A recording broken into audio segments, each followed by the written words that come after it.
मैं नहीं लेकिन आपका आत्मा बातचीत करे। हालेलुया। सारा आदर सारी महिमा हम आपको देते हैं, यीशु के सामर्थ्य नाम से मांगते हैं। आमीन आमीन। Hallelujah hallelujah. आज हम सीखने वाले बड़े इंपॉर्टेंट विषय के ऊपर, सब सुन रहे हैं मुझे? बड़ा इंपॉर्टेंट विषय वो है, are we living for God's glory? क्या हम परमेश्वर की महिमा के लिए जी रहे हैं? क्या परमेश्वर के सम्मान के लिए जी रहे हैं? हालेलुया। पिछले संडे मैंने कुछ सिखाया था, किस किस को याद है? पिछले रविवार को हम सीख रहे थे परमेश्वर की महिमा जब उतरती है तो क्या करती है? क्या करती है? सब कहिए, क्या करती है? वो एक बदलाव को लेकर आती है। हालेलुया। किस किस के जीवन में परमेश्वर की महिमा उतरी है? किस किस के पास परमेश्वर की उपस्थिति की गवाहियां हैं? हालेलुया। जो परमेश्वर की महिमा मेरे और आपके जीवन में उतरी है, अब मुझे क्या करने की जरूरत है वो आज हम सीखेंगे। हालेलुया। परमेश्वर की महिमा का या परमेश्वर की उपस्थिति का हमें सम्मान करने की जरूरत है, यानी कि हमें परमेश्वर के लिए जीने की जरूरत है। आज का विषय है, क्या मैं परमेश्वर के लिए, परमेश्वर की महिमा के लिए जी रहा हूं? क्या हम परमेश्वर की महिमा में जी रहे हैं? नो, ये टॉपिक गलत हो गया। के लिए टॉपिक गलत हो। क्या हम परमेश्वर की महिमा के लिए जी रहे हैं? हालेलुया। क्या हम परमेश्वर की महिमा के लिए जी रहे हैं? कौन कौन जी रहा है आप में से परमेश्वर की महिमा की? चाहे कुछ भी हो, मैं उसके लिए जी रहा हूं, मैं उसके लिए हूं। कहिए, मैं उसके लिए हूं। हम वो लोग नहीं है जो दुनिया में साल में एक बार कोई पूजा पाठ करते हैं और उसके बाद सारे उल्टे काम करते हैं, लेकिन हम वो लोग हैं जो हर रोज परमेश्वर के लिए जीते। हालेलुया। एक गाना बड़ा सुंदर गाते हैं ना, बहुत सुंदर गीत है वो, मेरे जीवन में यीशु तेरा नाम राइट जलाल पाता रहे, मेरा उठना मेरा बैठना चलना तुझे। तो ये गीत जो है, ये गीत हमारे जीवन से रिलेटेड, हमारे जीवन की गवाही होना चाहिए। हालेलुया। क्या मैं उसके लिए जी रहा हूं? अक्सर जो टेंडेंसी है, जो प्रवृत्ति है लोगों की, विश्वासियों की भी, वो ये है कि वो अपनी महिमा के लिए जीना चाहते हैं। कई बार उनकी तारीफ हो, और ये सबके अंदर होता है, मेरे अंदर भी हो सकता है, यावा बहन के अंदर भी हो सकता है, ये अनु में भी हो सकता है, पास्टर रोहित में भी, ये वरुण में भी, या जितने भी बैठे हैं, ये सबके अंदर चीज हो सकती है, लोग मेरी बड़ाई करें।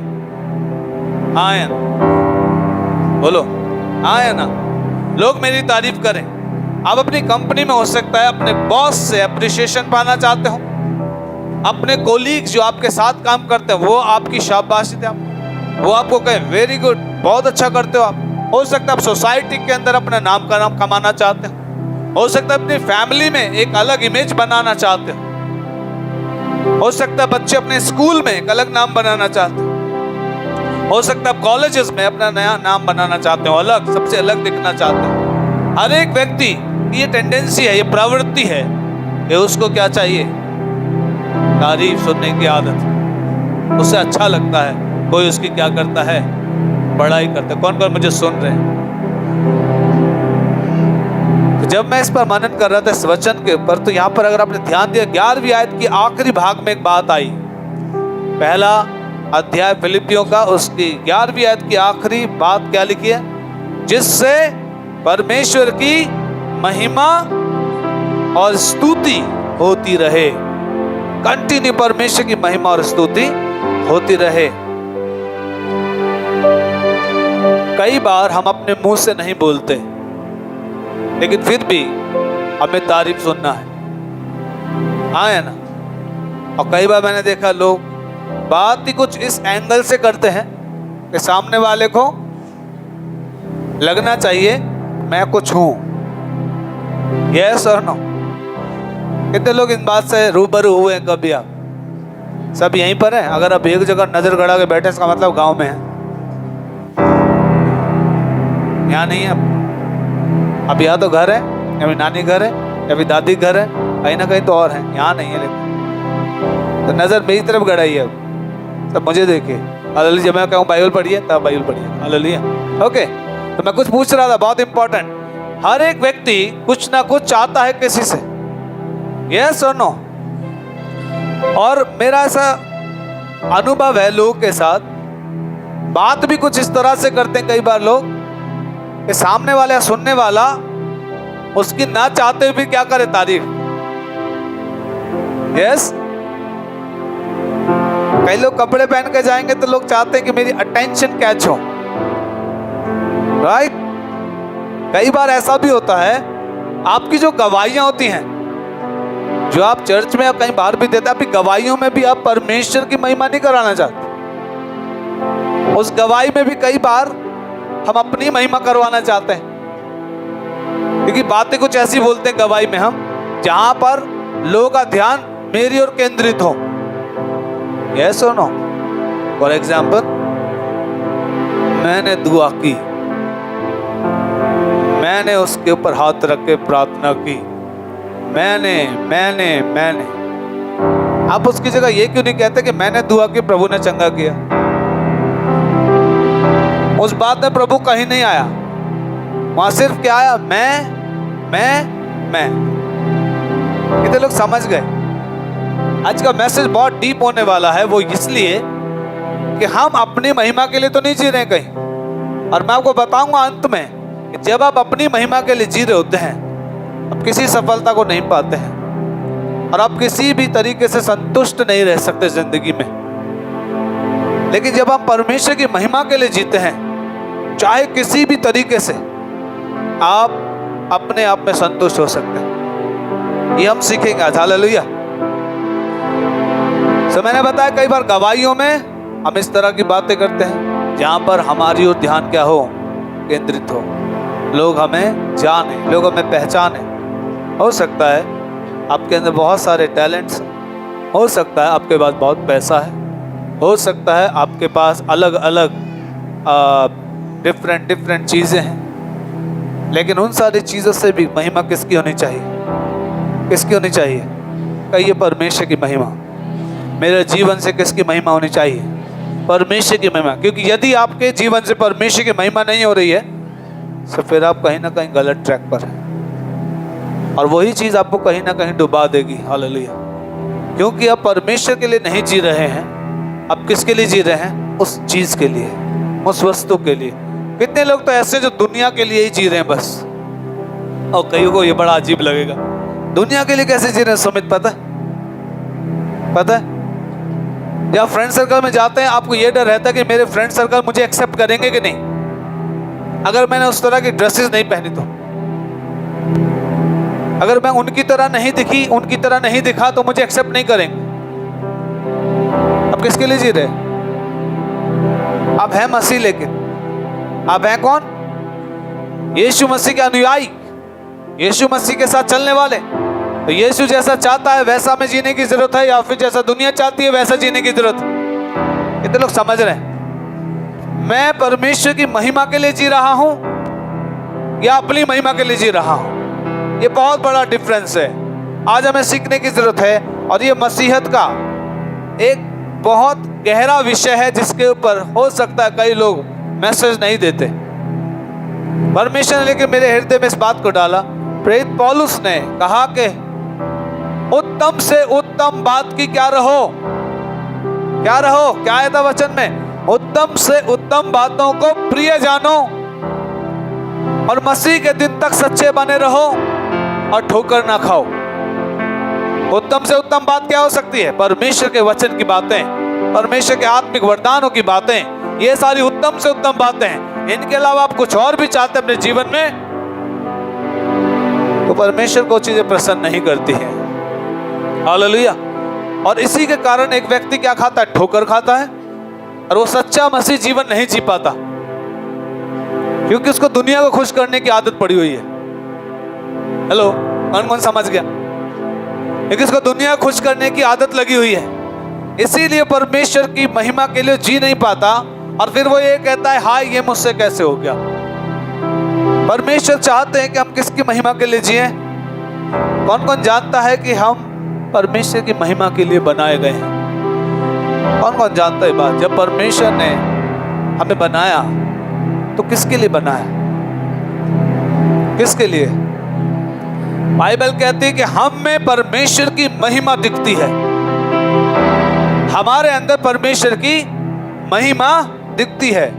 लेकिन आपको पता है ये प्रॉब्लम, इंसान अपनी महिमा के लिए जिए, ये अदन की वाटिका से होता आ रहा है। जो सबसे पहले पुरुष और स्त्री थे वो अपनी महिमा के लिए ही जीना चाहते थे। पढ़िए मेरे साथ निकाल के उत्पत्ति 3 अध्याय 5 और 6 आए, जल्दी से पढ़िए। शैतान ने हव्वा को क्या किया? प्रलोभन में डाला और उससे कुछ कहा था। हम उन आयतों को पढ़ेंगे, पढ़िए।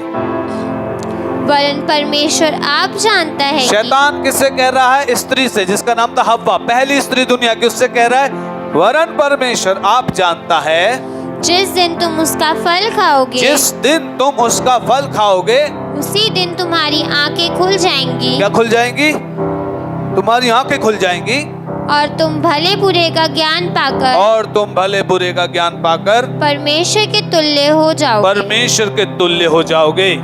अतः जब स्त्री ने देखा, अतः जब स्त्री ने देखा उस वृक्ष का फल खाने उस के लिए वृक्ष का अच्छा फल खाने के लिए अच्छा और देखने में मनभाऊ और देखने में मनभाऊ और बुद्धि के लिए चाहने योग्य भी है, बुद्धि के लिए चाहने योग्य भी है, तब उसने उसमें से तोड़कर खाया। तब उसने उसमें से तोड़कर खाया। बड़े ध्यान से सुनिए, हव्वा ने फल क्यों खाया?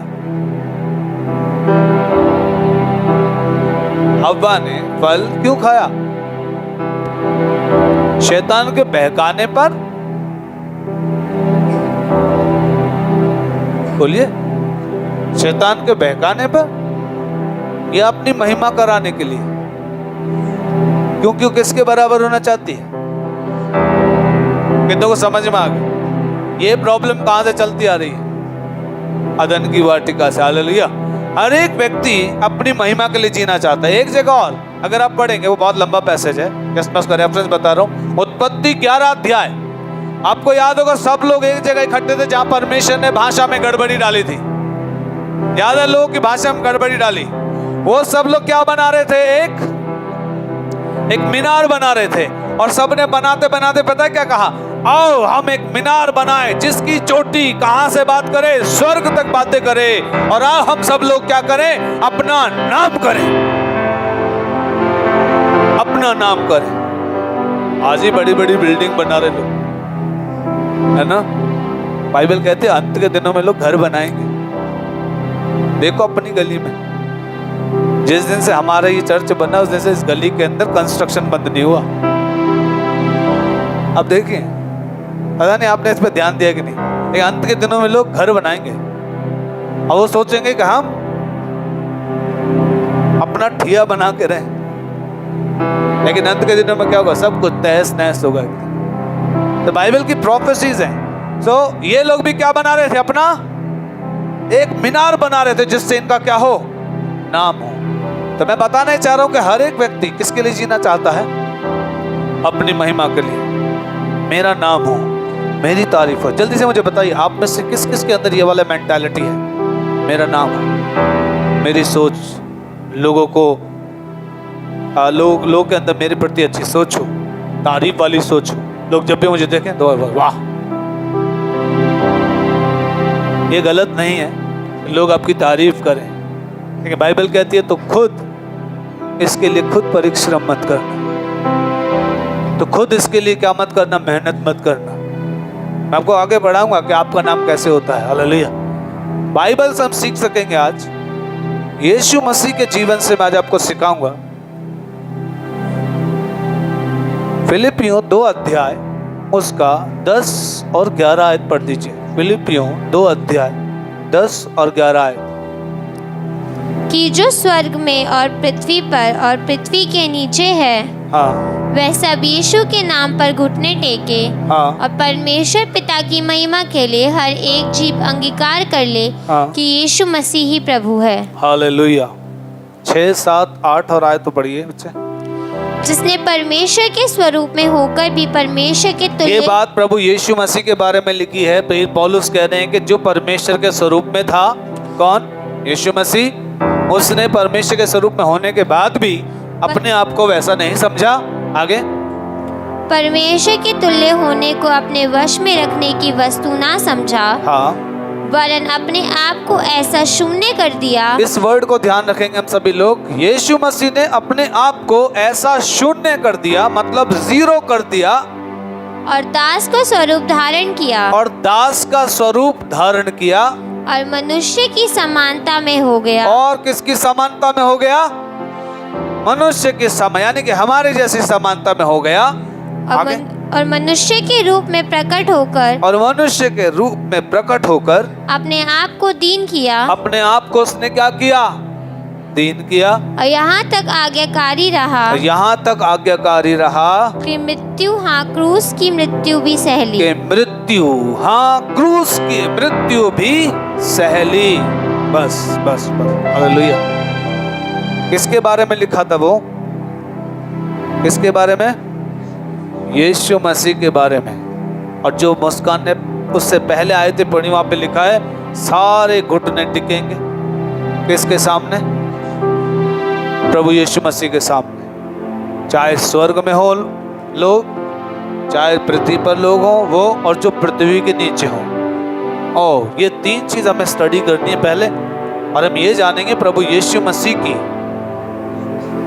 सर्वश्रेष्ठता क्या है। हालेलुया। क्या आप जानते हैं यीशु मसीह का सर्वश्रेष्ठता क्या है? बाइबल कहती है कि स्वर्ग में जितनी वस्तुएं हैं वो उसके सामने घुटने टेकेंगी, और जो पृथ्वी पर है वो भी घुटने टेकेंगे, और जो पृथ्वी के नीचे हैं वो भी घुटने टेकेंगे।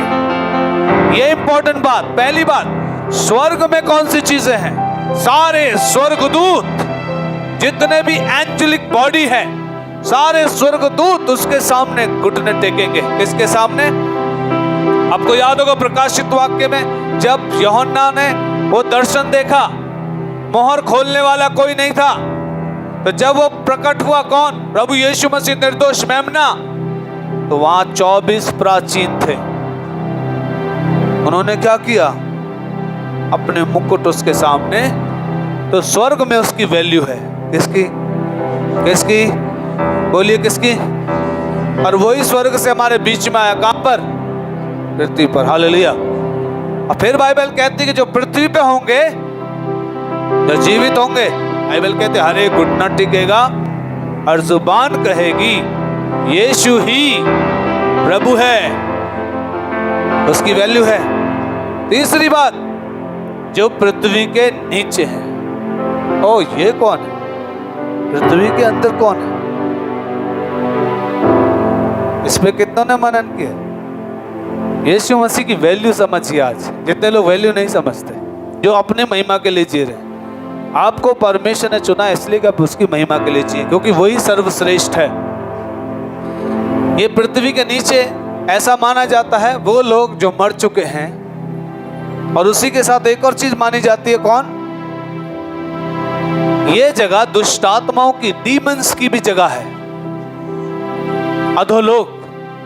मेरे साथ निकाल के पढ़िए मरकुस उसका 3 अध्याय 11वीं आयत।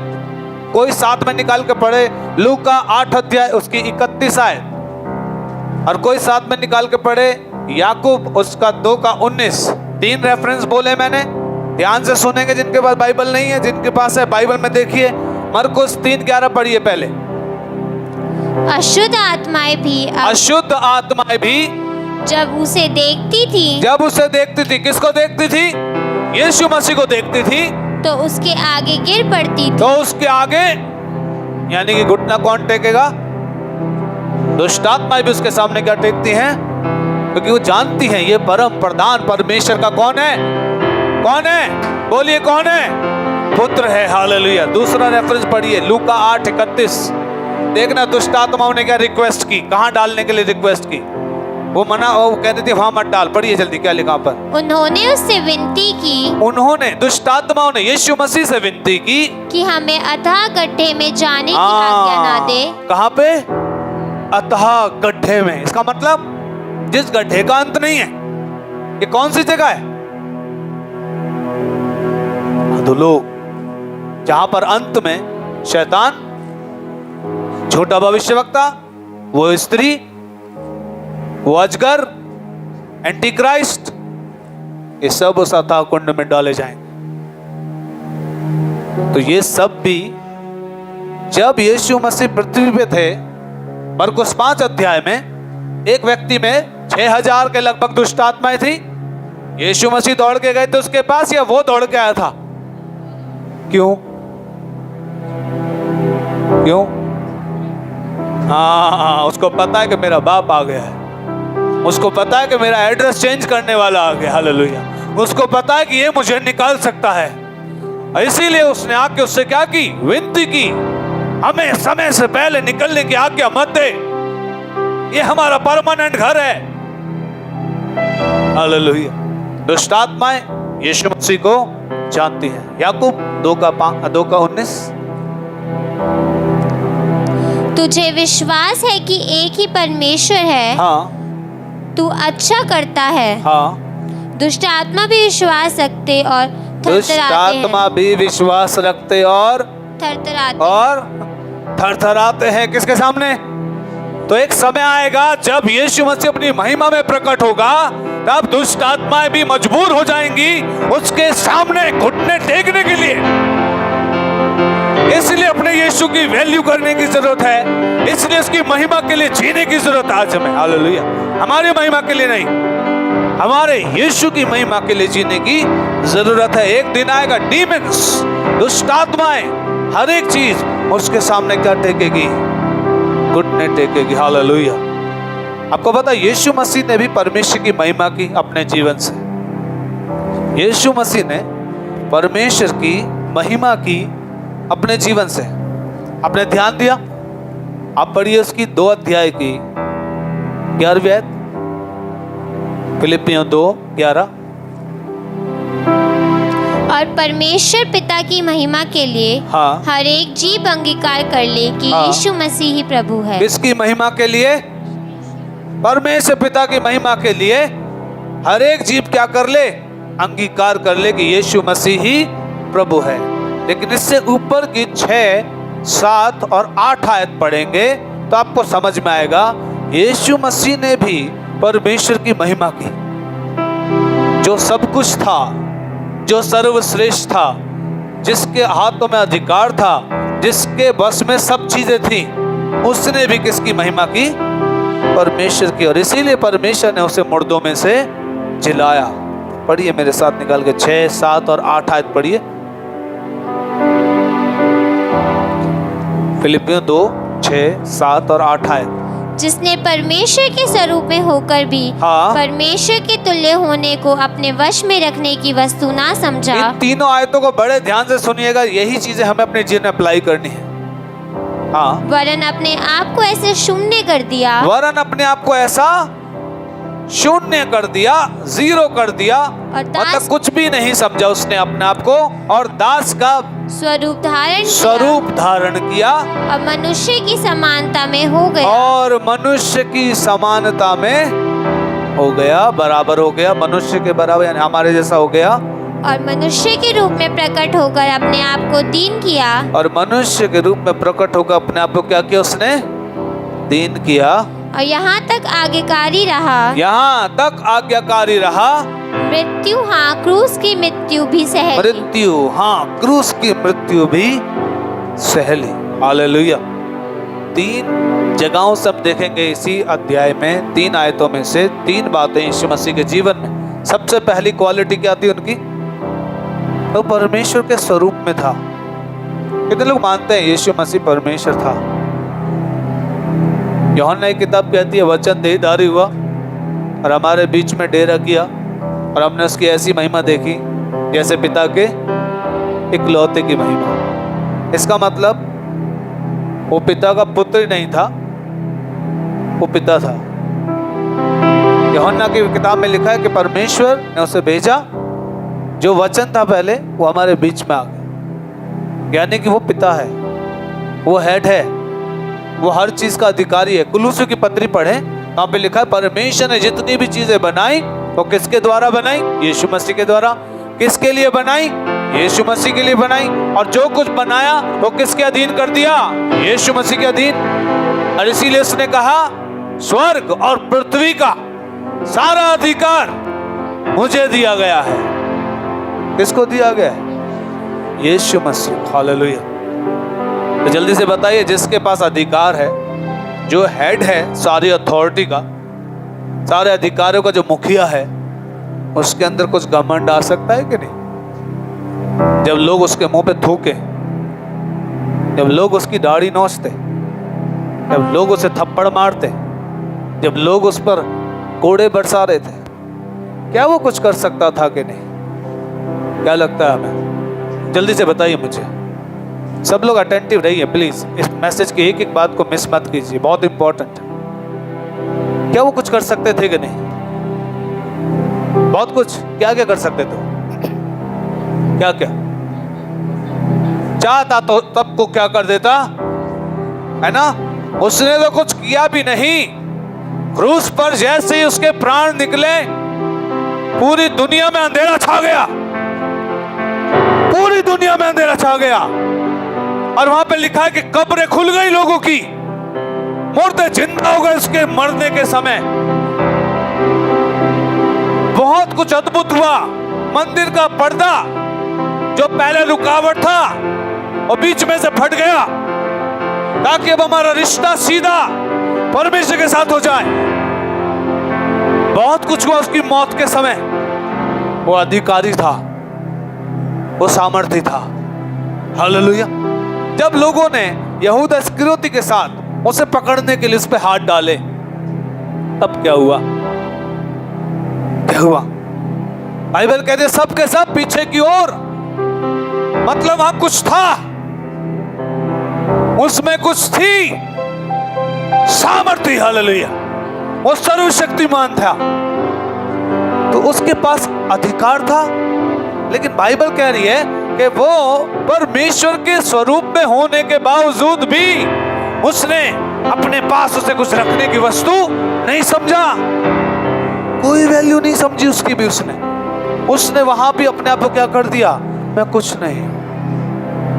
दूसरी बात वहां पे लिखा है, वरन अपने आप को ऐसा शून्य कर दिया और दास का रूप धारण किया, दास का स्वरूप धारण किया। ओ हालेलुया। यीशु मसीह जब परमेश्वर के स्वरूप में होने के बावजूद भी वो अपने आप को ऐसा बना के जीता था, जबकि उसे घमंड करने का बहुत कुछ था। हाँ या ना?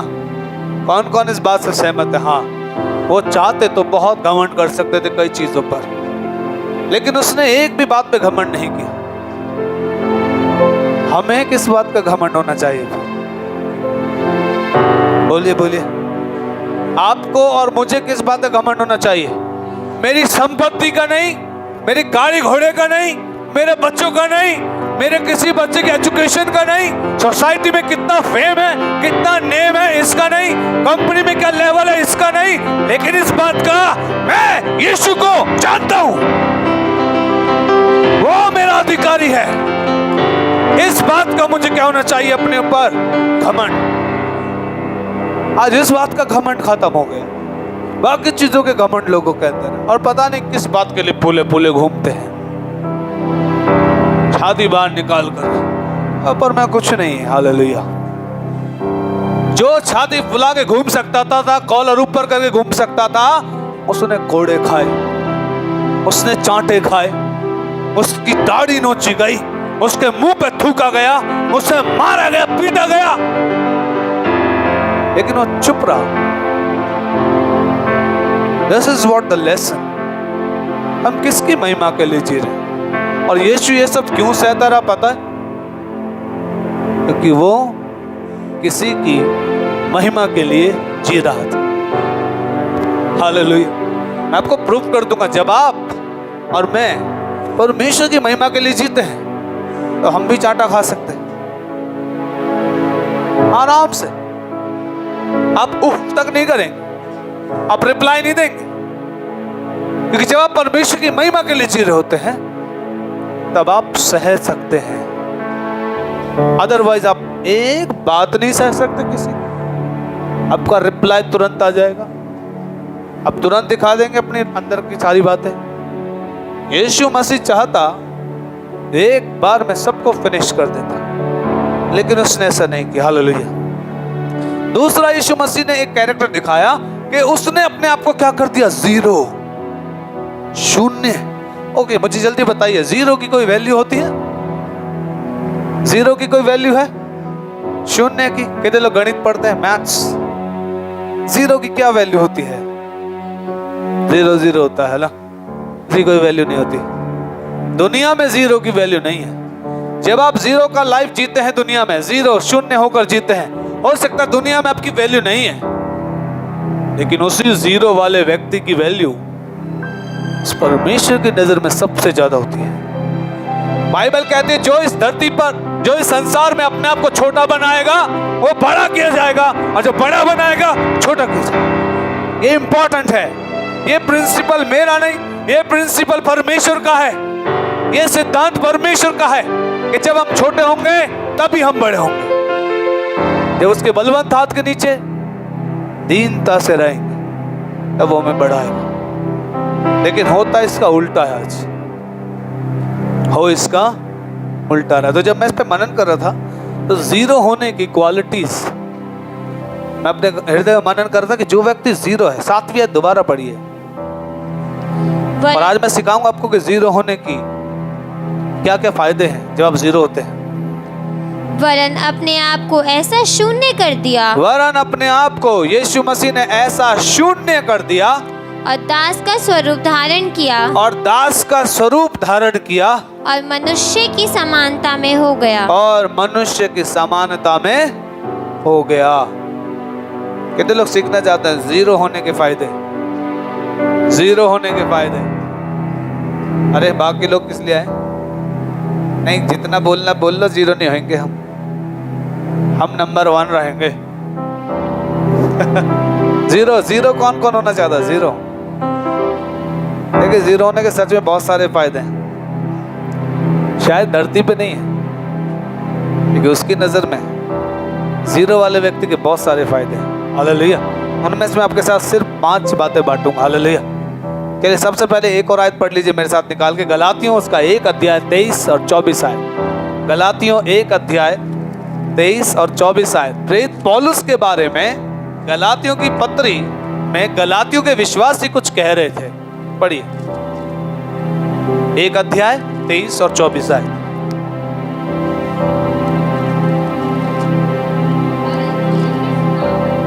परंतु यही सुना करती थी, कलीसिया यही सुना करती थी, किसके बारे में? पौलुस के बारे में, कि जो हमें सताता था वह अब, यानी यीशु मसीह के ऊपर विश्वास का सुसमाचार सुनाता है, जिसे पहले नष्ट करता था, और वह मेरे विषय में परमेश्वर की, हाँ, विषय में परमेश्वर की महिमा करती थी। बस कलीसिया क्या कर रही है?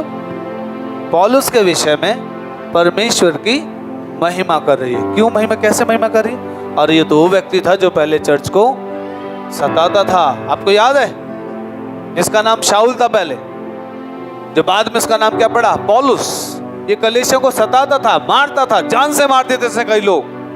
लेकिन यीशु मसीह से मिलने के बाद उसका जीवन बदल गया और ये बहुत जीरो लाइफ जीने लगा।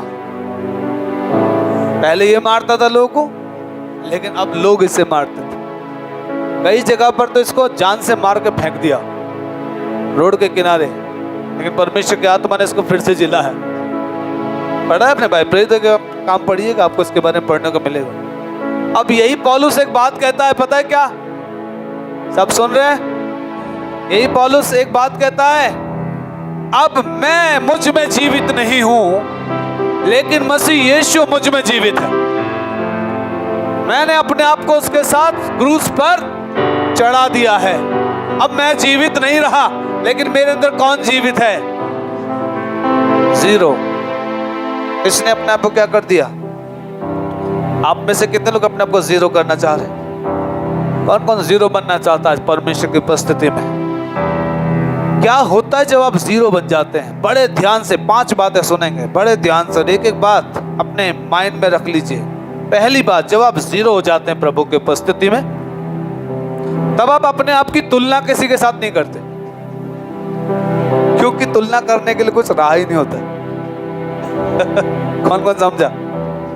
आप किसी के साथ अपने आप की तुलना नहीं करते, कंपेयर नहीं करते आप किसी के साथ। उसके पास इतना है, मेरे पास इतना क्यों नहीं, वो ऐसा है तो मैं ऐसे क्यों नहीं। आप कंपेयर करना बंद कर देते हैं, क्योंकि आप अपने आप को क्या कर लिया है। कौन कौन समझ रहा है? कौन कौन समझ रहा है? अगर समझ में आता है तो हालेलुया बोला करो। आगे मुझे समझ में आया कि हाँ आपको समझ में आ रहा। ओके, तो जब आप अपने आप को जीरो बना देते हैं अपने अंदर, तब आप किसी के साथ अपने आप को कंपेयर नहीं करते, कंपेयर तुलना नहीं करते किसी के साथ, और आप एक डाउन लाइफ जीने लगते हैं। दूसरी, अगर आप छठी आयत पढ़े उसी में, तो वहां पे लिखा है कि परमेश्वर के स्वरूप होने पर भी उसने हाँ अपने आप को उस बात के लिए कुछ सोचा ही नहीं, जबकि वो कर सकता था कंपेयर। वो कर सकता था कि तुम्हारी औकात क्या है इंसानों, जो तुम मुझ पर हाथ उठा रहे हो। तुम्हारी वैल्यू क्या है जो तुम मेरी दाढ़ी नोच रहे हो।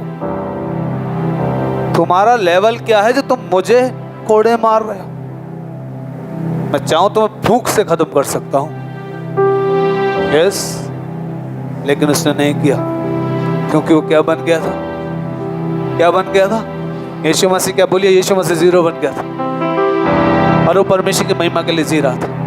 वैसे हम भी जब जीरो बनते हैं, हम कंपेयर करना बंद कर देते हैं। हमें कंपेयर करने की जरूरत नहीं है, कुछ बचा ही नहीं होता कंपेयर करने के लिए, क्योंकि मैं समझता जो कुछ मेरे अंदर है वो किसने दिया है? प्रभु ने दिया। हालेलुया। दूसरी बात, जब आप जीरो हो जाते हैं, आप दिखावे की लाइफ बंद कर देते हैं। आप शो ऑफ लाइफ नहीं करते। फिर शो ऑफ समझते हैं आप? दिखावा कहां कहां करते हैं हम लोग जिंदगी में? किसी मैरिज में जा रहे हैं, महंगे से महंगा, उसने 10,000 की पहनी है, मैं 12 की पहनूं, दैट इज शो ऑफ। चाहे मेरे घर में खाने को ना हो, बट बाहर कैसा दिखना चाहिए मैं। एक सच्चाई बताऊं, बहुत सारे लोग हैं लाइफ इसी में खराब कर दी अपनी। एक्चुअली आप जब शो ऑफ की लाइफ जीतते हैं, आप अपने आप को खुश कम कर रहे हैं, आप दूसरे को ज्यादा कर रहे हैं। और सच्चाई ये है कि दूसरा भी खुश नहीं हो रहा है, दूसरा जल रहा है। कौन को समझे? ये बड़ा इंपॉर्टेंट है। दूसरा खुश नहीं हो रहा है।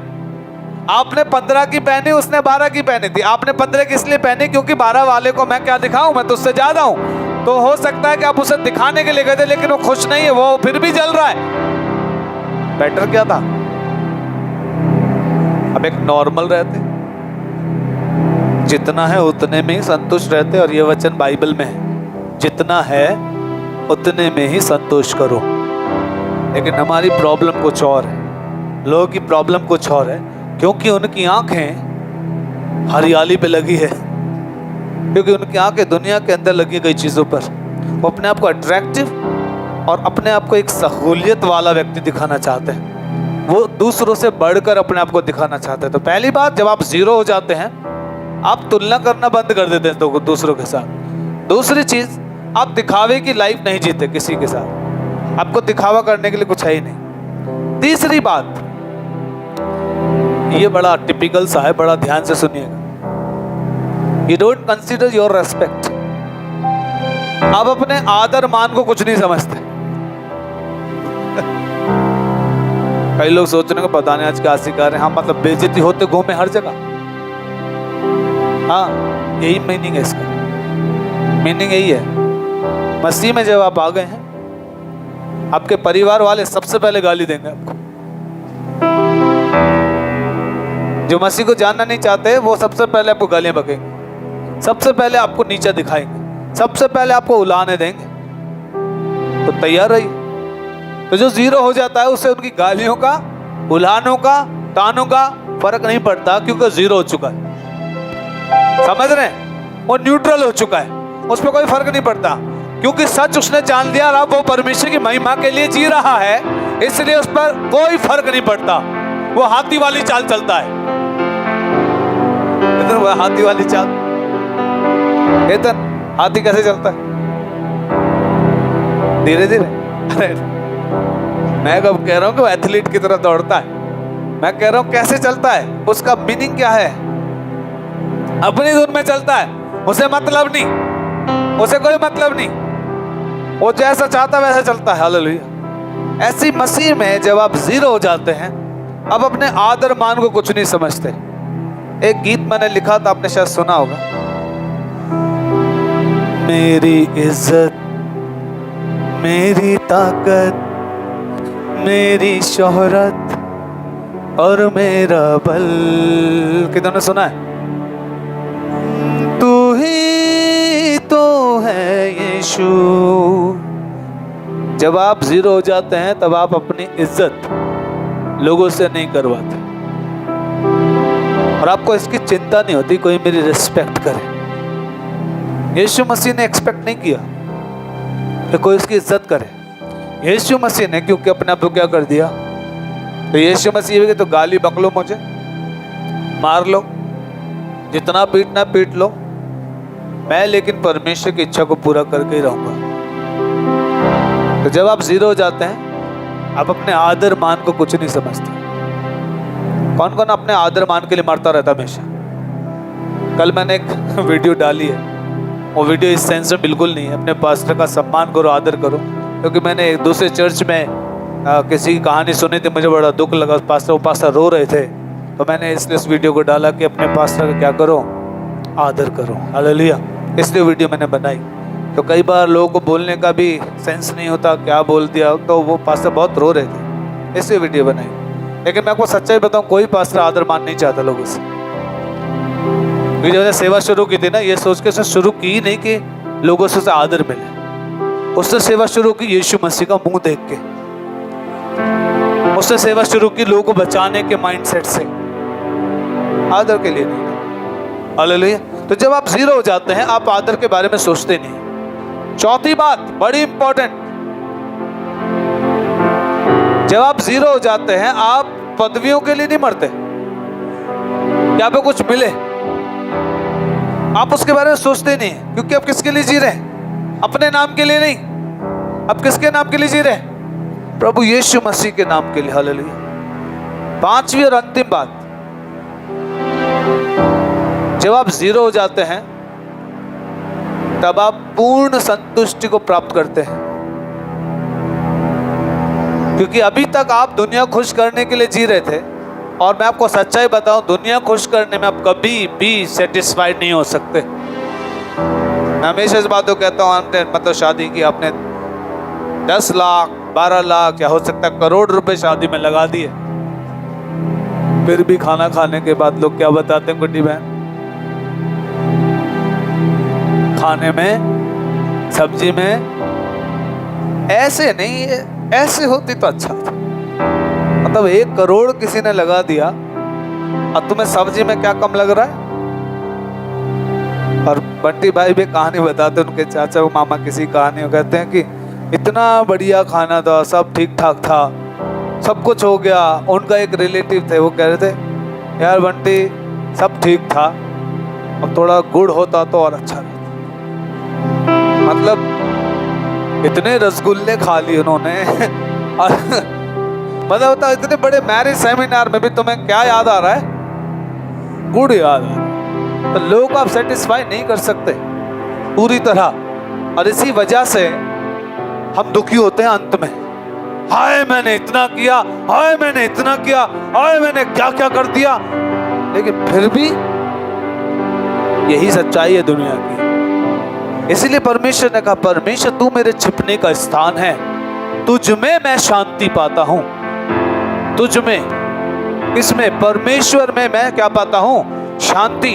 भजन संहिता 23 जब पढ़ेंगे तो आप मिलेगा, यहोवा मेरा चरवाहा है, मुझे कोई घटी ना होगी, वो मुझे हरी हरी चराइयों में बैठाता है, मुझे सुखदाई जल के झरने के पास वह मेरे संतुष्ट कौन करता है? परमेश्वर। कोई नहीं कर सकता आपको, किसी को खुश करके देखिए, कोई आपको संतुष्टि नहीं दे सकता, सिर्फ और सिर्फ परमेश्वर आपको संतुष्ट करेगा। हालेलुया। मत्ती 6:33 में लिखा, पहले मेरे धर्म और राज्य की खोज करो तो ये सारी वस्तु मैं तुम्हें, इसका मतलब मैं तुम्हें संतुष्ट करूं। हालेलुया। बाइबल के अंदर भी लोग जीरो हुए हैं।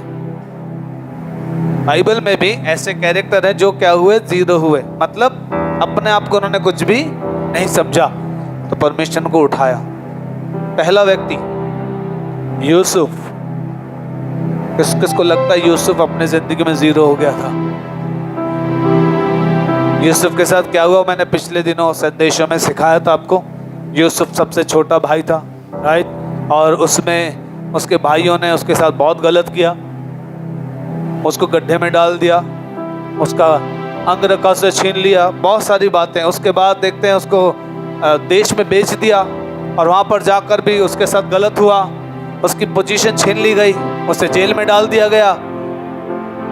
लेकिन वो सब कुछ सहता रहा। जो व्यक्ति जीरो हो जाता है, भले उसकी इंसल्ट होती है, लेकिन वो परमेश्वर की महिमा के लिए जी रहा होता है। उसको एक चीज याद थी, परमेश्वर ने मुझे कुछ दिखाया है। हालेलुया। तो आपकी जिंदगी में भी आप जीरो वाली लाइफ जिया करो सिर्फ, क्योंकि परमेश्वर ने आपके साथ भी वादे किए हैं। एक दिन वो परमेश्वर आपको क्या करेगा, उठाएगा। बाइबल कहती है यूसुफ उसी देश का क्या बन गया, प्रधानमंत्री। मैं बता रहा था वो पिछले दिनों, एक रात का खेल था सर। एक रात के अंदर अंदर पौलुस क्या बन गया, प्रधानमंत्री। हालेलुया।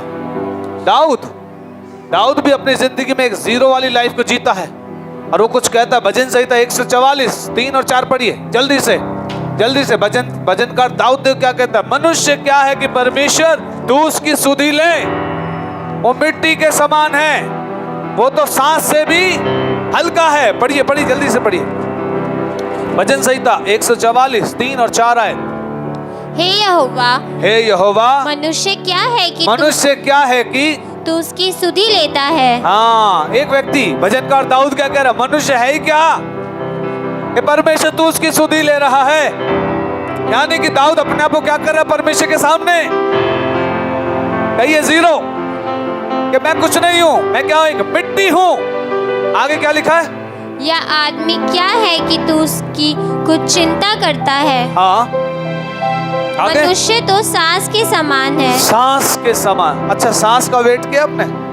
जो आप सांस ले रहे हैं, जो सांस हम ले रहे हैं, कितना भारी होता है? हल्का होता है बहुत। वहां पे लिखा है मनुष्य सांस से भी हल्का।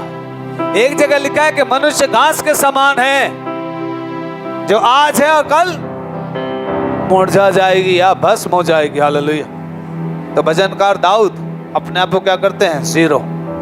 आपको पता है पतरस ने भी जीरो किया था अपने आप को एक जगह। पढ़िए निकाल के यूहन्ना का सुसमाचार 21 अध्याय उसकी 17वीं आयत पढ़िए। यूहन्ना का सुसमाचार 21 अध्याय 17 आयत। उसने तीसरी बार उससे कहा, हे शमून यूहन्ना के पुत्र, क्या तू मुझसे प्रीति रखता है? पतरस उदास हुआ कि उसने उससे तीसरी बार ऐसा कहा, क्या तू मुझसे प्रीति रखता है? और उसने कहा, हे प्रभु, तू तो सब कुछ जानता है, तू यह जानता है कि मैं तुझसे प्रीति रखता हूँ। यीशु ने उससे कहा, मेरी भेड़ों को चरा। हालेलुया। आपको अच्छे से याद है पतरस से प्रभु यीशु मसीह ने 3 बार पूछा था, क्या तुम मुझसे 2 बार हो गया था, अब तीसरी बार पूछा। तो बाइबल कहती है पतरस उदास हो गया, निराश हो गया, क्योंकि यीशु मसीह ने उससे तीसरी बार पूछा। तब उसने जवाब क्या दिया, हे प्रभु, अब तू खुद जानता है मैं तुझसे प्यार करता हूं या नहीं। ये कन्फेशन जब यीशु ने सुना, अब यीशु समझ गए कि ये जीरो हो चुका है, ये जीरो हो चुका है, अब ये मेरे लिए इस्तेमाल होगा। और इसीलिए यीशु मसीह ने इसकी मौत के बारे में अब बताया था।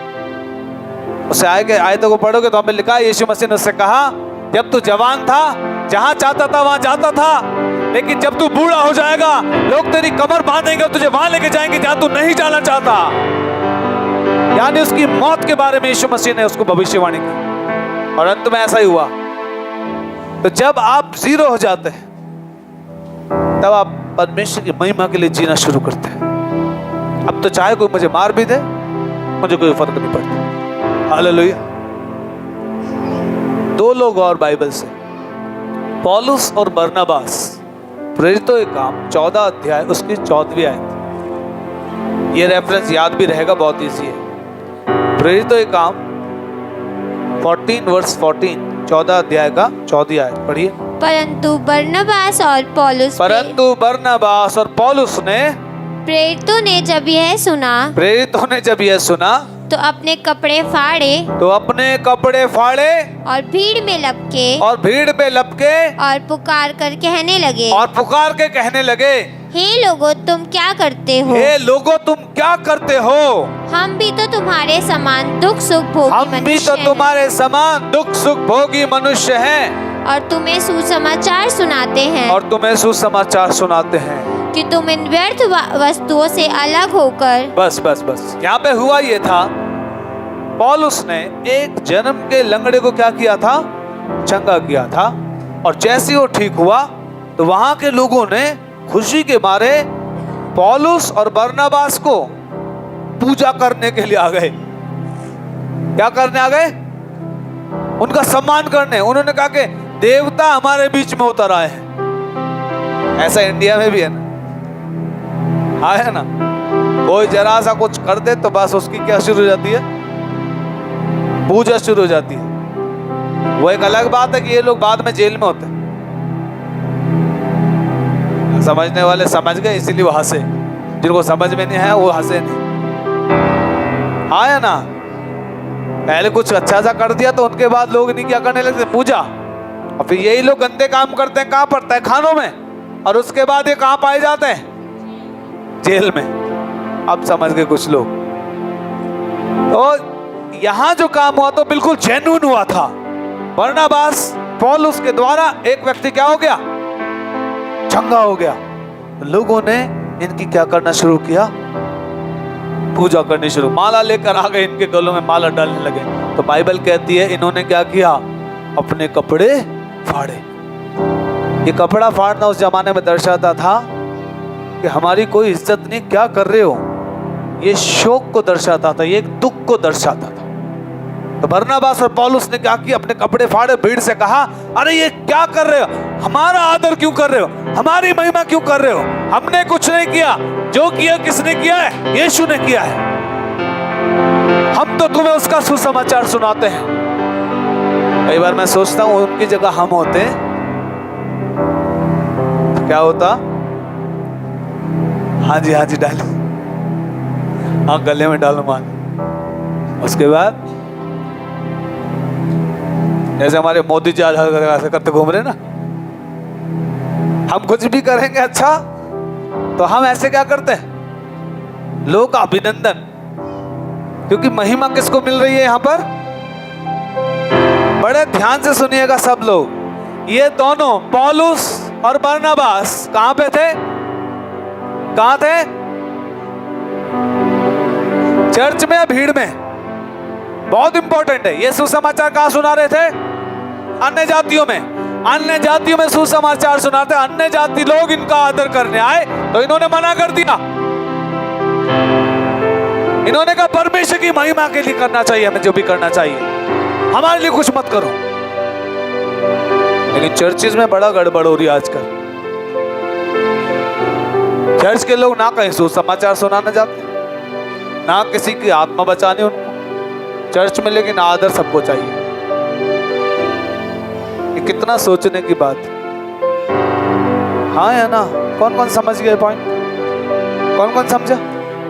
मुझे बड़ा अजीब लगता है। चर्च में सॉन्ग्स गाना बड़ा अच्छा लगता है लोगों को। चर्च में हिदायत देना बड़ा अच्छा लगता है। चर्च में प्रचार करना बड़ा अच्छा लगता है। बाहर तो पिछले दिनों किसी घर में सिखाते बात के, परमेश्वर ने आपको जो बनाया है ना, हम सबको जो बनाया है, वो न्यू कवनेंट चर्च के लिए नहीं बनाया। कौन कौन सहमत है इस बात से? यहाँ के लिए मैं खड़ा हूँ, यहाँ के लिए मुझे रखा है, सिखाने के लिए, समझाने के लिए, गाइड करने। आपको कहाँ के लिए रखा है? बोलिए, अरे बोलो भाई, एकदम सुन्न पड़ गए। कहाँ के लिए रखा है हमें? आपको यहाँ पर जो सिखाया गया, समझाया, वो किसके लिए रखा है? परमेश्वर ने एनसीटी के प्रोग्राम्स के लिए नहीं रखा है सिर्फ हमको। और पहली शताब्दी की कलीसिया प्रोग्रामों में भाग नहीं लेती थी सिर्फ। आजकल के चर्च के विश्वास है प्रोग्राम करवा लो जितने करवाने, फलानी जगह जा रहे प्रोग्राम करने, वहां प्रोग्राम ही करते रहो। आत्मा एक भी बचाइए कि नहीं आज तक? या प्रोग्राम ही करना सीखा है बस? आज चर्चेज में प्रोग्राम बहुत है, लिस्ट बना रखी है, फलानी जगह ये होगा, फलाने टाइम पे ये होगा, उसके बाद ये होगा। मैंने सब खत्म कर दिया। प्रोग्राम नहीं चाहिए हमें, मैं आत्मा बचाने वाले चाहिए। जितने आप बैठे हैं, हर एक के घर में एक एक चर्च होना चाहिए, हर एक के घर में संगति लगनी चाहिए, हर एक के घर में आत्मा बचनी चाहिए। और मैं आपको बताऊंगा, मेरे घर से शुरू हुआ ये। आज जितने आप यहाँ बैठे हैं, वो कैसे शुरू हुआ वो उसकी कहानी मैं बाद में बताऊंगा। लेकिन आपको और मुझे परमेश्वर ने चुना किस लिए है? प्रोग्राम के लिए। बोलिए जल्दी से, मेरी बात का जवाब दीजिए। पहली शताब्दी की कलीसिया प्रोग्राम करती थी। प्रोग्राम करती थी, क्या करती थी? क्या करती थी? क्या करती थी? बोलो। बाइबल कहती है कि पहली शताब्दी की कलीसिया एक मन रहती थी और सुनती थी, सीखती थी, रोटी तोड़ती थी, राइट, शिक्षा लेती थी, और उसके बाद बाहर जाती थी, सुसमाचार का प्रचार करती थी। और बाइबल कहती है कि परमेश्वर लोगों को उनमें मिलाता जा रहा था। हालेलुया, मिलाता जा रहा था। आज कलीसिया इसलिए नहीं भर रही क्योंकि लोग प्रोग्रामों में बिजी हो गए। जितने ऑनलाइन देखने वाले सुनिए, अगर आपकी चर्च नहीं बढ़ रही तो उसका मेन कारण हो सकता है कि आप सबसे प्रोग्राम में इन्वॉल्व हैं। आपके पास ने सिर्फ आपको प्रोग्राम में बना दिया है, वो आपको बाहर नहीं भेजना चाहते। कई विश्वासी ऐसे, एक मुर्गी जैसे पंख फैला के बैठती है और उसके बच्चे सारे कहां जाते हैं? कहां जाते हैं? ऐसे आज कई पास्टर्स हो गए, उन्होंने अपने हाथ ऐसे फैला दिए, सारे विश्वासी कहां भर रखे अपने।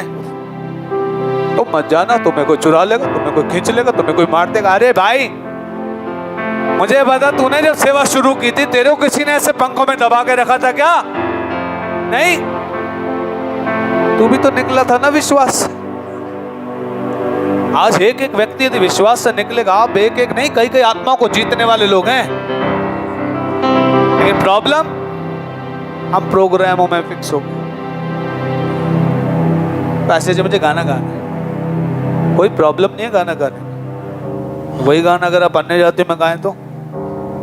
एक टीम को मैं जानता हूं जो वर्शिप चर्च में कम करते हैं, बाहर ज्यादा करते हैं। स्ट्रीट में जाके एक जगह बुक करते हैं, वो अपनी पूरी वर्शिप टीम लेकर जाते हैं, वो आराधना करते, दुनिया सुनती है उनको, लोग विश्वास करते हैं।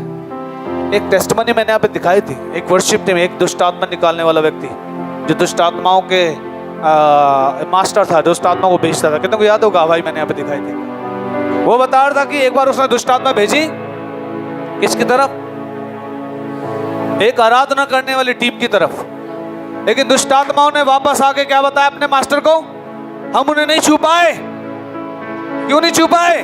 क्योंकि उस वर्शिप टीम के चारों तरफ हमने एक बड़ी आग को देखा है। जब आप सुसमाचार के निकलते हैं तब आप एक आग को देखेंगे। आपके चारों तरफ एक पवित्र आत्मा का घेरा है, वो एक सामर्थ को दर्शाता है। हालेलुया। तो चर्च में मत बैठिए। आज प्रॉब्लम चर्च की ये हो गई कि चार दीवारी के अंदर फिक्स हो गए। उन्हें प्रॉब्लम बस यही है, वो ना तो बाहर जाना चाहते, कोई कंफर्ट जोन में रहना चाहते हैं बस। जिन्होंने यहाँ सीखा वो भी, जो बाइबल कॉलेज सीखा है वो भी, आपको सिर्फ चार दीवारी में ही सेवा चाहिए। नो नो नो, परमेश्वर ने इसलिए नहीं बुलाया आपको। यहाँ मैंने एक एक साल के कोर्स कराए, 10-10 दिन के कोर्स कराए, कई महीनों के कोर्स कराए, ऑनलाइन कोर्स कराए। किस लिए? किस लिए? यहाँ के पुलपुट के लिए? नो नो नो नो, बिल्कुल नहीं। बाहर के लिए, ताकि अब बाहर से आत्माओं को जीते। यहाँ तो जीती हुई है ना सारी, कौन कौन सहमत है? हर्षित, आप यीशु को जानते हो? आप जानते हो? आप जानते हो? कौन कौन है? कोई ऐसे यीशु को नहीं जानता है? हाथ उठाओ। जो यीशु को नहीं जानते हो हाथ उठाओ। तो यहाँ तो सब यीशु को जानते हैं, उन्हें प्रचार करके क्या फायदा है? किसको करना प्रचार? हमें किसको करना है? जल्दी से बोलो, किसको करना है? आप एक टैलेंटेड सिंगर हैं, आप एक अच्छे प्रचारक हैं, आप एक अच्छे सलाहकार हैं, लेकिन सिर्फ चर्च में बने हुए। आप चर्च में सलाह दे रहे हो लोग, और चर्च में फिर लड़ाई हो जाती है। क्यों क्यों लड़ाई होगी पता है?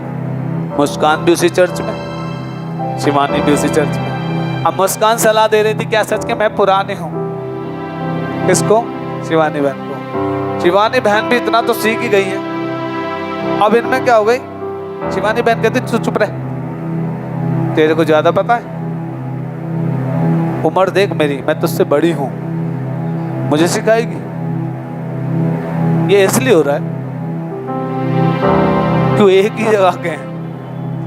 लेकिन अगर मुस्कान बाहर जा रही होती, शिवानी बाहर जा रही होती, तो मैं कभी झगड़ा नहीं होगा, क्योंकि बाहर बचा के ला रहे लोग, इनको धुन बचाने की लगी हुई है। हालेलुया। और ये सब हो कब सकता है पता है? जब आप परमेश्वर की महिमा के लिए जीते हैं। क्योंकि जब आप अपनी महिमा के, मैंने वो सारी बातें क्यों कही? उन सारी बातों में अपनी महिमा छिपी हुई है कहीं ना कहीं। जब मुस्कान यहाँ से गाना गा के उतरेगी तो हर्षित कहेगा आ गाना बहुत अच्छा, I am proud of you my sister.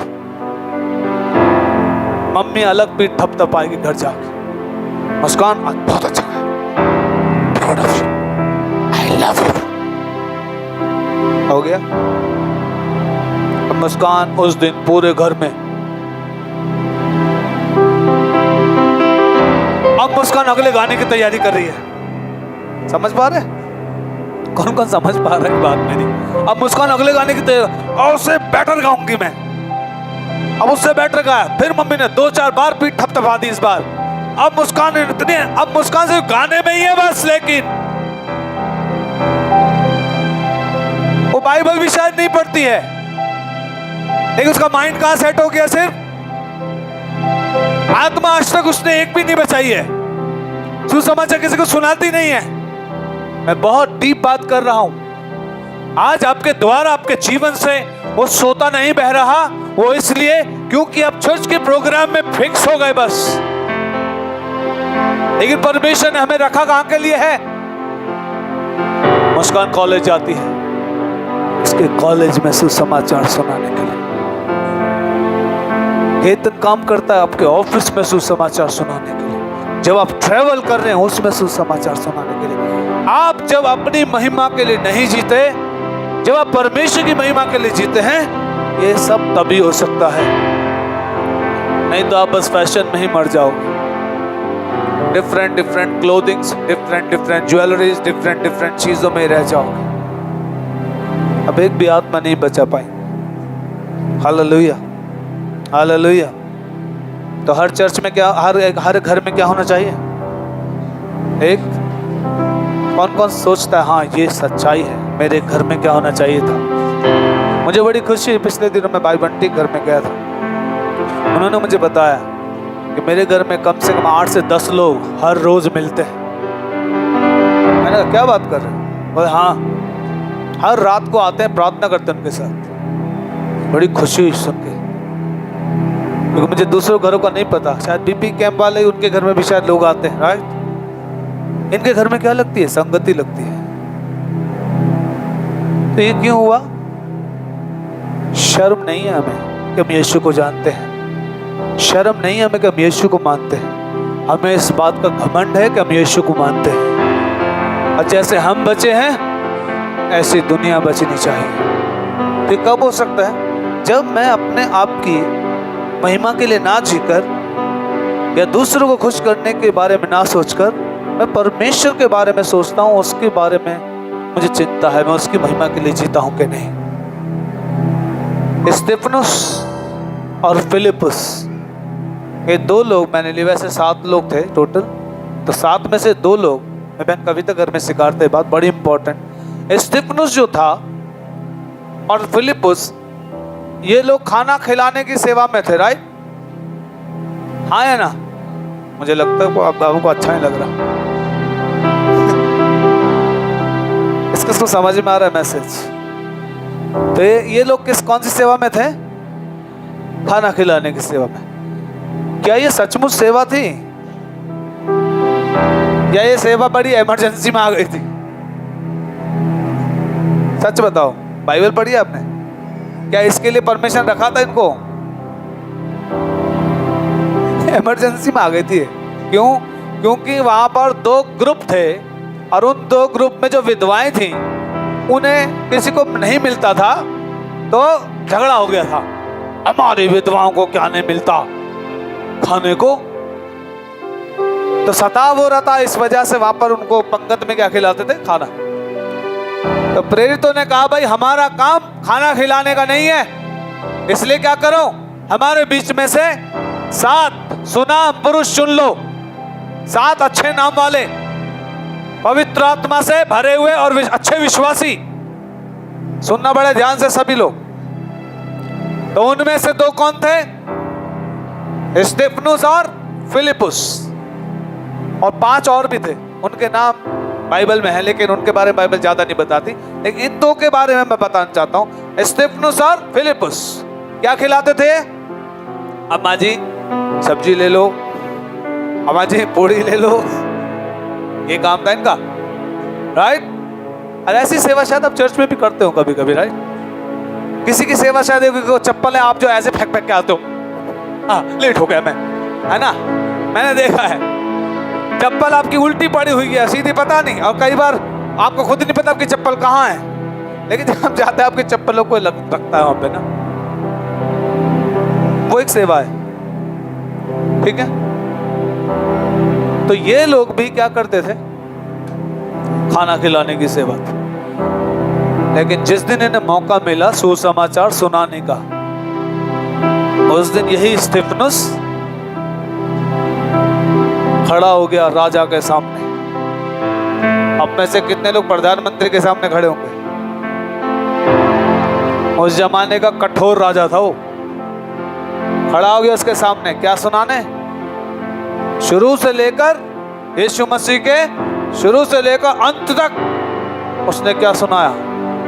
सुसमाचार सुना दिया। और लोगों ने गुस्से में आके इसके ऊपर क्या करना शुरू कर दिया? बाइबल कहती है इसको मार दिया, लेकिन मरने से पहले इसके साथ कुछ हुआ। इसने कहा, हे परमेश्वर इन्हें माफ कर, क्योंकि ये नहीं जानते क्या कर रहे, इन्हें माफ कर दे, और मैं अपनी आत्मा तेरे हाथ में सौंपता हूं। बाइबल कहती है इसने स्वर्ग को खुला हुआ देखा, यीशु मसीह को परमेश्वर के दाहिने ओर खड़ा हुआ देखा। किस चीज से भरा हुआ था ये? परमेश्वर के सामर्थ्य। दूसरा, विश्वास।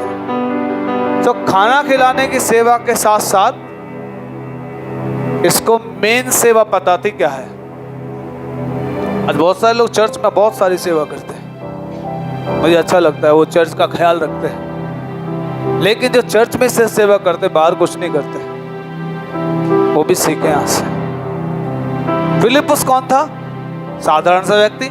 ये भी क्या खिलाता था? माँ जी सब्जी ले लो, माँ जी पूड़ी ले लो, राइट?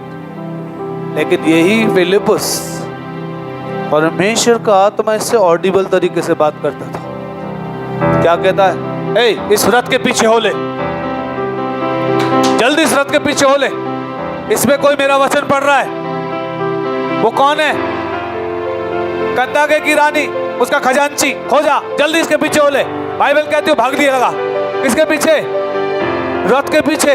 और फिर कहता है जो तू पढ़ रहा है क्या समझ में आ रहा है? वो कहता नहीं समझ में, जब तक कोई मुझे ना समझे मैं कैसे समझूं? अच्छा ठीक है, मैं तुझे समझाना चाहता हूं, मैं अंदर आ जाऊं, आजा जल्दी आजा। अंदर बैठ गए दोनों, और उसके बाद उसने उसे सिखाया, समझाया। फिर खोजा ने क्या कहा?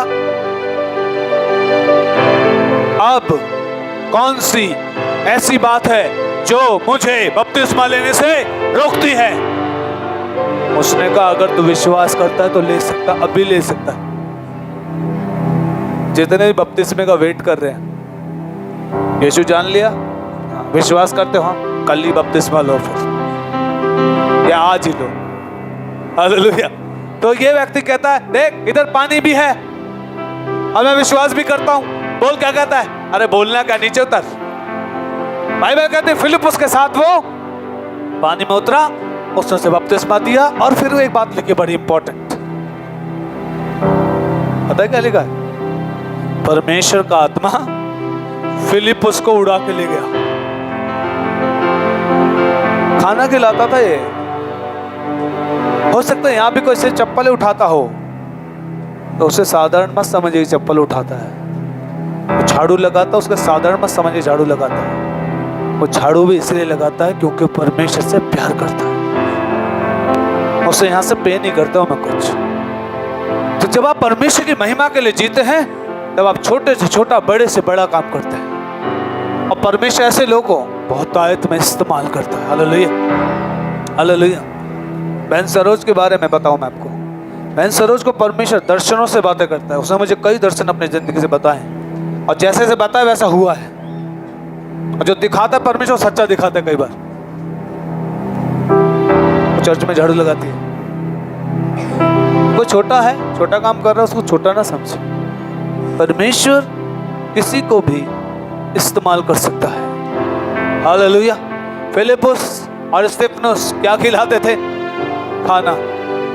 लेकिन यही वो लोग थे जो आत्मा से भरे हुए थे। हालेलुया। सामर्थी लोग थे, साधारण नहीं थे लोग, पवित्र आत्मा से भरे हुए लोग थे। और परमेश्वर का आत्मा ने एक जगह से दूसरे जगह निकाल के लेके जाता था। इसका मतलब कोई टिकट नहीं, कोई फ्लाइट नहीं, कोई रथ नहीं। अभी तो रथ में आया था ना, अब रथ में नहीं जा रहा है। परमेश्वर का आत्मा से मैं कहां गया? ये कितना अमेजिंग होगा। परमेश्वर के आत्मा से सब कुछ हो सकता है। हमें बस विश्वास करने की जरूरत है। सो इन सब लोगों ने परमेश्वर की महिमा की, ये परमेश्वर की महिमा के लिए जीते थे और अंत में इनको मार दिया गया। सबको बहुत बुरी तरह से इनकी बुरी मौत हुई है। किसी को तलवार से मारा, किसी को घोड़ों के पीछे खदेड़ के मार दिया, किसी को उबलते तेल में फेंक दिया। उस जमाने की बात है। आज आपको कोई तेल में फेंक रहा है? हाँ, मुझे जवाब दीजिए। सब लोग सुनिए, सब लोग बच्चों के साथ बिजी नहीं, मेरे साथ बिजी रहिए अभी। क्या आज आपको कोई तेल में फेंक रहा है? क्या आज आपके पे कोई डंडे बरसा रहा है निकलते? क्या आज आपको कोई तलवार से काट रहा है? फिर भी सुसमाचार का प्रचार नहीं, फिर भी आत्मा नहीं बचाने का मन। इसका मेन प्रॉब्लम इधर ही है क्योंकि हमें शायद अपना अपना चाहिए। मेरी मम्मी पिछले दिनों एक परिवार में कहीं मिलने गई। उन्होंने फिर से देवी देवता रख लिए घर में। उसके घर के अंदर उसकी बेटी को एक फैलोपियन ट्यूब नहीं थी। बहनों के लिए मैं शर्म की बात नहीं जो गवाही बता रहा हूँ। फैलोपियन ट्यूब नहीं थी उसको, एक ही थी। उसको परमेश्वर ने प्रार्थना के द्वारा 2 बेटे दिए जबकि एक भी होने की संभावना नहीं थी। प्रार्थना के द्वारा 2 बेटे दिए उसको। पहला बेटा आईसीयू में था। ट्रेन पे फोन आया था मेरे पास जब मैं अमृतसर से आया था। ट्रेन में फोन पे प्रार्थना किया था मैंने। उसके बाद परमेश्वर ने उसको वहां से निकाला और वो बहन मिठाई लेकर आई। उसके बाद उसने गाड़ी ली, वो गाड़ी भी उसकी बढ़िया चली। उसके बाइक ली, 3 सब्जी की रेडी लगी। दिन दूना रात चौगनी। किसके द्वारा हुई भाई? ओके। अब वो चर्च कंटिन्यू नहीं आना, प्रार्थना नहीं करना, पास से बार बार बोल रहे हैं, समझ में आना नहीं। सब चौपट हो गए एक ही बार में। सारी रेडियां बंद, गाड़ी घर पर खड़ी हो गई 3 महीने तक। परमेश्वर में कुछ सिखाता है तो सीखते क्यों नहीं? लेना आता बस उससे, देना नहीं आता। हाँ, देने की बात करें तो कभी नहीं डाला। परमेश्वर के राज्य में कभी बीज नहीं बोना। सो ऐसे लोग अंत यही होना है। और फिर जब मेरी मम्मी कहते बोलते हैं बहन जी जो भी इस धर्म में गया है ना वो बर्बाद ही हुआ है। मेरी मम्मी ने कहा बहुत बढ़िया, तुम जैसे दोगले लोग, शर्म नहीं आती? मतलब जब परमेश्वर गाड़ी दे रहा था, हालेलुया हालेलुया। मिठाई बट रही थी तब चर्च में, राइट? जब परमेश्वर ने 2-2 बेटों का दान दिया तब क्या बट रही है? मुझे खाना खिलाया घर में बिठा बिठा। बहुत सारे लोग खाना खिलाते हैं मुझे, राइट? क्यों खिला रहे? मैं क्या तुम्हारा कोई सगा संबंधी हूं? नहीं, लेकिन आपने कुछ नोट किया है, प्रार्थना करते हैं, ये सिखाते हैं हमें, सीखा आदर है ना बस, राइट? अब सुनिए बड़े ध्यान से। हमने खाना खाया, हमें लगता था ये तो बहुत अच्छे विषय। मैं उसकी लड़की के लिए लड़का ढूंढ रहा था, परसों ही पता चला है मुझे, परसों कल परसों पता चला उन्होंने सब अपना पुराना सेटअप लगा लिया। तो मम्मी ने बोला अब तो आशीष आ रही है। अरे अब भी कुछ नहीं हो रहा है, मैं क्यों लगाया फिर ये? अंधकार से निकले और अंधकार में जाके दोबारा घुस गए। मतलब समझ में नहीं आता लोगों की लाइफ किधर है। तो ये वो लोग हैं जो सिर्फ अपना मतलब सीधा करने आते हैं चर्च में। परमेश्वर ने आपको मतलब सीधा करने के लिए नहीं बुलाया, और ऐसे लोग एक्चुअली विश्वासी है नहीं। आप विश्वासी हैं तो आप आशीषों के पीछे भागने वाले नहीं होते, आप सिर्फ उसकी महिमा के लिए जीने वाले बनेंगे। भले आपको कुछ मिले या ना मिले, आपको एक चीज मिल चुकी है, दुनिया की सर्वश्रेष्ठ, और वो है प्रभु यीशु मसीह। हाँ या ना? कौन कौन समझे इस बात को? किसी को कुछ चाहिए, किसी को कुछ चाहिए, लेकिन हमें सिर्फ यीशु चाहिए। Hallelujah, hallelujah. जब मैंने रन्नू ने सेवा शुरू की थी यहाँ पर, मुझसे पहले पास्टर रोहित ने यहाँ पर कुछ लोगों को सुनाया था, लेकिन वो कुछ लोग ना के बराबर थे, कोई विश्वास वगैरह कुछ नहीं था उनका। फिर परमेश्वर ने एक रास्ता खोला, उनके साथ हम मिले। एक टाइम था कि घर घर में मिलते थे पहले हम, और फिर एक भाई सागर थे, उनके घर में छोटी सी जगह मिली मुझे। मैं आपको बता रहा हूँ सेवा शुरू कैसे की थी हमने, और ऐसे ही आपको भी शुरू करना। मैं चाहता हूँ हर घर में क्या हो, एक मसीही कलीसिया। हालेलुया। सो उसमें उन्हीं की फैमिली बैठती थी बस। बहन अनीता आती थी वहां पे, राइट? तो बहन अनीता आके बहुत रोती थी, उनकी प्रॉब्लम थी एक। हमने उनसे कहा था कोई बात नहीं। उनके हस्बैंड, उन्हें उस समय इनका बहुत बुरा लड़ाई चलता था, बहुत। एक गवाही अनीता बहन बता दूं मैं? ओके। तो इनका डाइवोर्स पेपर डाल रखे थे इनके पति ने। तो ये आई मेरे पास, इन्होंने आके कहा कि मुझे नहीं पता भैया, हम इतना जानते भी नहीं थे एक दूसरे को। मैं और अन्नू हम दोनों रहते थे सेवा में साथ में। तो इनके लिए प्रार्थना की हमने, कहा परमेश्वर अद्भुत करेगा, विश्वास करो। हुआ ये कि अद्भुत हो गया, इनके हस्बैंड ने पेपर्स वापस ले लिया अपने आप, और फिर उन्होंने भी बैप्टिज्म लिया, पूरा फैमिली विश्वास में आ गया। ओके। बंटी भाई, जब वो चर्च लग रहा होता था, इनका घर बगल में ही था, राइट? जहाँ सागर का उसका बगल में ही घर था। तो ये आते थे स्टार्टिंग बताता हूँ इनका मैं, आगे बढ़ गए, ठीक है। फिर जब गाना झांकते जरूर थे। सो एक दिन क्या हुआ, ये आके बैठ गए, मैंने सुना। फिर धीरे धीरे फिर कभी आते थे, फिर ऐसा तो काम वगैरह होता था, लेकिन ये धीरे धीरे आने लगे। फिर ये प्रभु में आगे। लेकिन इनकी जो वाइफ है सरोज बहन की कहानी बताता हूँ। मैं कह रहा हूँ कि देखो सेवा में कैसे हम बड़े हैं, कैसे कैसे परमेश्वर ने बढ़ाया। मैं वो शुरुआती दिन बता रहा हूँ आपको। तो बंटी भाई ने कहा कि मेरी वाइफ से मिलना कभी। मैंने कहा ठीक है, हम कभी आएंगे, क्योंकि वो नहीं आती थी। तो एक दिन मैंने और अनु ने क्या बनाया प्लान, किससे मिलने का? सरोज बहन से। हम तो पूरा मन तैयार करके आए थे मिलने के लिए। जैसे घर पे आए, इनके घर पे ताला लगा हुआ। यार ये औरत कहां चली गई? और वो सच में वहां नहीं है, पता नहीं, पता चल गया था पहले ही। 2 बार उनके साथ भी यही हुआ। लेकिन प्रभु अद्भुत करता है। हालेलुया। इतना डिफरेंट होता है कि हम वो समझ नहीं सकते। फिर इन्होंने फिर रूम वगैरह शिफ्ट किया, फिर इधर आ गए।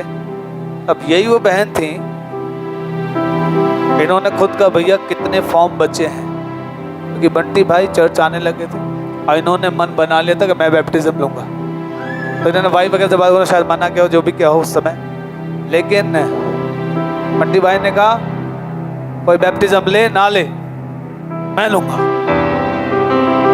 फिर फोन किसको, फिर नहीं फोन नहीं, मेरे पास फिर बहन सरोज का ही फोन आया, बोलती है भैया और कितने फॉर्म बचे हैं? मैंने कहा 2 बचे हैं। बोलते मेरा भर देना। ये बड़ा इत्तेफाक था। और ये फिर उस दिन से फिर ये भी चर्च आने लगे कि भाई जीतू ने भी साथ में बपतिस्मा लिया, और ये सब लोग पूरा परिवार फिर एक के बाद एक परमेश्वर के उपस्थिति में लोग जुड़ते चले गए। मैं बताना ही चाह रहा हूँ, शुरुआत हमने भी एक से ही की थी, शुरुआत एक ही फैमिली से की थी, लेकिन उसके बाद परमेश्वर जब आप उसकी महिमा के लिए जीते हैं। और आपको पता है लाल को मुझे कितनी गाली दी है लोगों ने।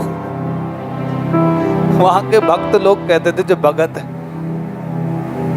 ये लोग बहुत गलत कर रहे हैं, यहाँ पर ये बदल रहे हैं सबको, ये कर रहे हैं, ये फलाना कर रहे हैं। फिर वो कुछ चीजें छोड़ते थे अपनी हमारे ऊपर, चीजें समझते, दुष्ट आत्मा है, और दुष्ट आत्मा बैक गियर लगाती थी, उन्हीं पर अटक होती। अब वो लोग मुझे देखते थे, यार ये एक लड़का सा है बट इसके पास क्या है, इसके पास ये है वो सामर्थ्य। हालेलुया। बाइबल कहती जो तुम्हारे अंदर है वो उससे बड़ा है जो बाहर है। हालेलुया। तो उन्होंने देखा कि इतने सारे लोग बढ़ते चले गए, पूरा हॉल पैक हो गया। बंटी भाई का घर हमारे चर्च के सामने था, इनके घर तक में लोग बैठे होते थे अंदर। फिर हमें लगा कि हमें दूसरी जगह लेनी चाहिए, कि प्रभु ने ये जगह दी। हालेलुया। आपने नोट किया जिस दिन हमारी चर्च की फुल स्ट्रेंथ आती है ये पूरा हॉल पैक हो जाता है। मैंने कहा था प्रभु आप इससे भी भर दोगे, मुझे पता है। हालेलुया। परमेश्वर चाहता है कि हम इस बात को समझें कि जब आप उसकी महिमा के लिए खड़े होते हैं, चीजें तो बहुत सारी आएंगी आपको हिलाने के लिए, चीजें बहुत सारी आएंगी आपको लात मारने के लिए। कोई बल्लम से उखाड़ना चाहेगा, कोई लात घूंसों से, कोई बातों से, कोई गालियों से, कोई बदनामी से। लेकिन आप अगर खड़े रहे तो शैतान कहेगा दिमाग खराब कर दिया इसने मेरा, इसको मैं कुछ नहीं कर पाया। आप भी ऐसे अडिग स्थिर बन जाइए, बस वो कुछ नहीं कर पाएगा, उसका मुंह काला हो जाएगा, लज्जित होकर भागेगा आपके सामने से। आप दृढ़ हो जाइए बस।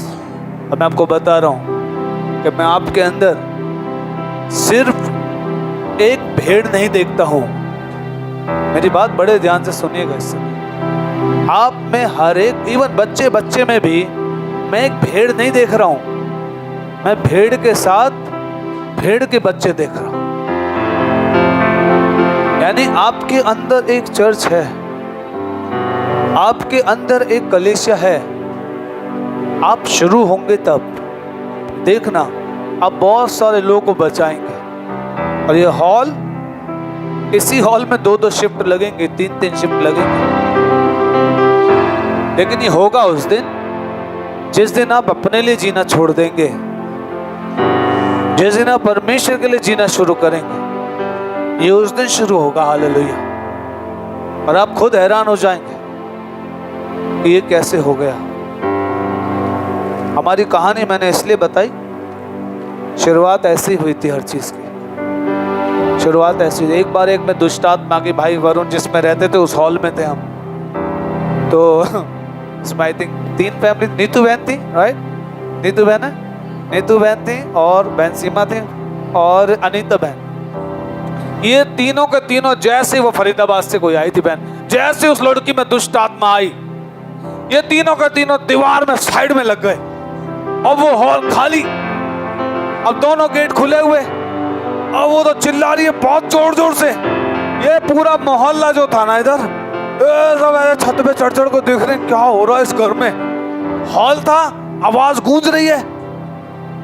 प्रभु का धन्यवाद हो। अन्नू ने उसके बाल पकड़े और मैंने उसको कमांड किया, परमेश्वर ने उसको आजाद किया। आज तक वो लड़की ठीक है और उसके द्वारा उसने कई लोगों को फरीदाबाद से यहाँ भेजा चर्च में। क्या समझाना चाहता हूँ मैं, शुरुआत हमारी भी ऐसी थी। आलोचनाएं, बदनामी, ये सारी चीजें होंगी, होने दो। लेकिन अगर आप जीरो बन चुके हैं या मैं कहूँगे बेशरम बन चुके हैं, कोई फर्क नहीं पड़ेगा सच में। और एक दिन वही लोग कहेंगे यार इन्होंने कितने सारे लोग इनके साथ आज जुड़ गए, कितने सारे लोगों ने आज सच्चे परमेश्वर को जान लिया। आज आपका मेरा काम दुनिया में दूसरा नहीं है कुछ। देखिए मेरी बात समझिए, खाने पीने के लिए, कमाने के लिए दुनिया में लोग आते हैं।